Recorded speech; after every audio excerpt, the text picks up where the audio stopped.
இதில் அரசியல் கட்சியை சேர்ந்தவங்க யாரும் இல்லைங்கிறதுனால ஒரு இறுதியாக இந்த மாதிரி சாதிவாரி கணக்கெடுப்பை மாநில அரசு செய்ய முடியுமா முடியாதாங்கிறதுக்கான ஒரு கிளாரிட்டியை கொடுத்துடலான்னு நினைக்கிறேன். திரு அய்யநாதன், இதில் 2008 புள்ளிவிவரங்கள் சேகரிப்பு சட்டத்தின்படி எடுக்க முடியாதுன்னு முதல்வர் சொல்கிறதும், இல்லை எடுக்க முடியும் அதற்கான ஷரத்துக்கள் இருக்குது அப்படின்னு திரு ராமதாஸ் போன்றவர்கள் சொல்கிறதும், அதுதான் முரண்பாடு உள்ள புள்ளியாக தெரியுது. எடுக்க சொல்லி இந்திய ஒன்றிய அரசே சொல்லியிருக்குன்னா,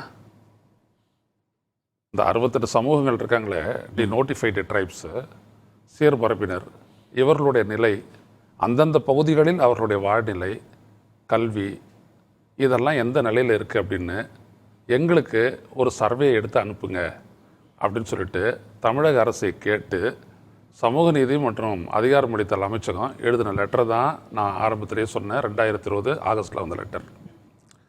அது ஒன்றும் இடஒதுக்கீடு கொடுக்கறதுக்காக இல்லை, அவங்களுடைய நிலையை இது பண்ணிட்டு பல்வேறுபட்ட டிஎன்டிக்காக இந்தியா ஃபுல்லாக இருக்காங்க. அவங்களுடைய வாழ்க்கையினுடைய மேம்பாடு, கல்வி மேம்பாடு, மற்றதுக்காக அது சொல்கிறதுக்கு தான் அது வந்தது. அதை இவர் தடுத்துட்டு அவங்கள மட்டும் பண்ணக்கூடாது அப்படின்னு சொல்லிட்டு இது எல்லாருக்கும் எங்களுக்கும் சேர்த்து எடுங்க அப்படின்னு சொல்லிட்டு இவர் வந்தது தான். எடுத்த டேட்டாவே இருக்கு, ரிலீஸ் பண்ண மாட்டேன்றாங்கன்னு திரு கார்த்திகேயன் சொல்கிறாரு. சரிங்க, அவங்க எடுத்த டேட்டாவை ரிலீஸ் பண்ணலை. புதுசாக நாங்கள் வந்துட்டு சென்சஸும் எடுக்க மாட்டோன்றாங்க. Where is the way out?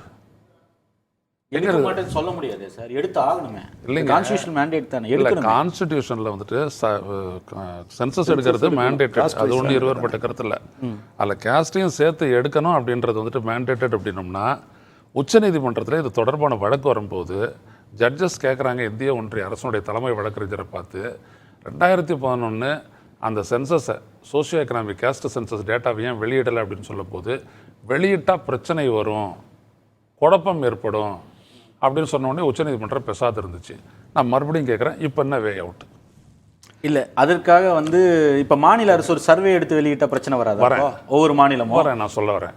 இல்லை, எடுத்துட்டாங்களே. இல்லை, பீகார் எடுத்து வெளியிட்டு பீகார் எடுத்திருக்காங்க, கர்நாடகா எடுத்திருக்காங்க, ஒடிஷா, ஆந்திரா, இப்போ ஜார்க்கண்டும் தெலுங்கானாவும் எடுத்துட்டு. கார்த்திகேயன் சொன்னது என்னன்னா, ஒரு சர்வே அப்படின்றது சாம்பிள் பேஸ்ட் அப்படின்னாரு. No, not necessarily. It can be a fullest data enumeration பண்ணலாம். பண்ணுறதுக்கு அந்த சட்டத்தில் இடம் இருக்குது, தாராளமாக அதை பண்ணலாம். அதுக்கு ஒரு சாம்பிளாக முதல்ல அந்த கடிதத்தின்படி தமிழக அரசு இந்த 68 சீர்மரபு சமூகங்களினுடைய நிலையை பற்றி முழுமையாக எடுத்து வெளியிடுங்க. ரைட்டுங்களா? ஆனால் நீங்கள் ரிசர்வேஷன் கொடுக்க முடியாதுல்ல அந்த டேட்டாவை வச்சு. கொடுத்தீங்கன்னா கோர்ட்டு கிராஷ் பண்ணணும். இருங்க நீங்கள் முதல்ல அந்த நிலையை எடுத்து அதை சொல்லுங்கள். அதில் இந்திய ஒன்றிய அரசு என்ன செய்கிறான்றதை பார்ப்போம். நீங்கள் என்ன சொல்கிறீங்க? நீங்கள் கேஸ்ட் எனுமரேஷன் பண்ண முடியாதுன்றது. கேஸ்ட் எனுமரேஷன் நம்ம எதுக்கு பண்ணுறது கேட்குறோம்? நம்ம அவங்களுடைய அப்லிஃப்ட்மெண்ட் இல்லையா, அதுக்கு தானே நம்ம பண்ணுறோம். கரெக்ட், அவ்வளோதான். அந்த டேட்டாவை தான் முதல்ல கேட்குறாங்க. அப்போது அது எடுக்கும்போது அதை எடுத்து முடிச்சுட்டு அதுக்கப்புறம் இதை கோர்ட்டுக்கு யாராவது போட்டோம், அப்போ இந்திய ஒன்றிய அரசே பதில் சொல்ல வேண்டிய ஒரு நிலை வரும். அப்போ தமிழக அரசுக்கு என்னென்னா அதுவே ஒரு வழியை உருவாக்கும். அந்த வழிக்கு அதுக்கப்புறம் நீங்கள் வன்னியர்களுக்கு எடுங்க, மற்றவர்களுக்கெல்லாம் எடுங்க, ஒட்டுமொத்தமாக எடுங்க. என்ன அப்படின்னோம்னா, நீங்கள் அதில் சார் எல்லா அரசியல் எல்லா கடந்த காலத்தையும் விடுங்க சார். சமூக நீதி அப்படின்றது கொடுத்து இந்த அன்ரெப்ரசன்டட், அவர் சரியாகவே குறிப்பிட்டார் திரு பாலச்சந்திரன், அன்ரெப்ரசன்டடாக இருக்கக்கூடிய குரூப்ஸ் பார்த்தீங்கன்னா ரொம்ப நிறைய இருக்குது. அவங்களுக்கெல்லாம் எந்த விதமான இதுவும் ரெப்ரசன்டேஷனை கொடுக்கறதுக்கான முயற்சி பண்ணணும் அப்படின்னோம்னா நாம இதில் தான் தீரணும். அது சர்வேயா சென்சஸா அப்படின்றது வேற. இன்னைக்கு இருக்கிற சூழல்ல யூ மஸ்ட் ஃபைண்ட் அ வே.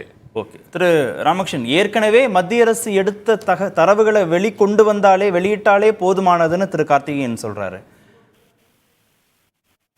அந்த தரவு, அதாவது அந்த சென்சஸ்ல உங்களுக்கு எம்ப்ளாய்மெண்ட் பத்தி இருந்ததான்னு எனக்கு தெரியல. ஏன்னா என்னுடைய மதர் இன் லாவை அவங்க இன்டர்வியூ பண்ணாங்க. ஓகே, ஸோ அந்த சமயத்திலே அவங்க சொன்னாங்க, பட் எங்க வீட்டுக்கு வரல, என்னுடைய வீடு பக்கத்து தெருல இருந்தது. ஸோ ரெண்டாவது அப்போ அரசாங்கமே என்ன சொல்லிச்சுன்னா டிஃபெக்டிவ் டேட்டான்னு சொன்னாங்க. கிட்ட நாங்கள் கலெக்ட் பண்ணி வச்சோம், பட் டேட்டா டிஃபெக்டிவ் டேட்டான்லாம் சொன்னாங்க. இனியாவும் பட் இப்போ அதை நீங்க டிஃபெக்டிவா டிஃபெக்டிவ் இல்லையாங்கிறதெல்லாம் விட்டுட்டோம். நீங்க பட் தரவுகளை பாட்டு ரிலீஸ் பண்ணிருக்கலாம்.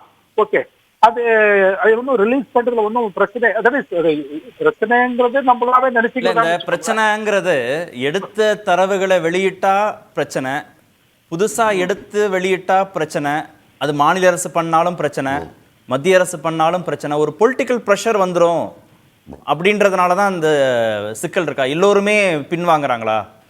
பொலிட்டிக்கல் ப்ரெஷர் மட்டும் இல்ல. இப்போ நீங்க ஒரு சில கம்யூனிட்டிஸ் வந்து உங்களுடைய மொத்த மக்கள் தொகையில என்னுடைய பங்கு வந்து இத்தனைன்னு அவங்க நினைச்சிருப்பாங்க. ஓகே, பட் ஆனா நீங்க வந்து ஒரு அந்த caste census or survey whatever it is, அந்த ஒரு ஐயநாதன் சொன்ன மாதிரி அந்த வார்த்தைகள் ஒன்றும் முக்கியம் இல்லை. இன்ஃபேக்ட் அம்பாசங்கர் வந்து சென்சஸ்ங்கிற வார்த்தையை பயன்படுத்தல, சர்வேங்கிற வார்த்தையை தான் பயன்படுத்தினார். ஆனா டோட்டல் எனுமரேஷன் பண்ணார். Okay, entire population was cover. So 82 to இது, பட் அவர் சென்சஸ்ங்கிற வார்த்தையை அவர் பயன்படுத்தல. அதனால நீங்க இந்த 2008க்கு முன்னாலே அவருக்கு என்ன சென்சஸ்ங்கிறது யார் செய்யணும் யார் செய்யணும் அவருக்கு தெரியும். ஓகே, அதனால அவர் அந்த இது கான்ஸ்டிடியூஷனாலிட்டி ஆஃப் ஆக்ஷனை கொஸ்டின் பண்ணுவாங்கன்னு தெரியும். பட் எதுக்கு சொல்ல வரேன்னா, இப்ப அதுவே நம்மளுக்கு ஒரு அம்பாசங்கர் என்ன பண்ணாரோ அதே நீங்க இதை கூட நீங்க இப்ப ரிப்பீட் பண்ணலாம்.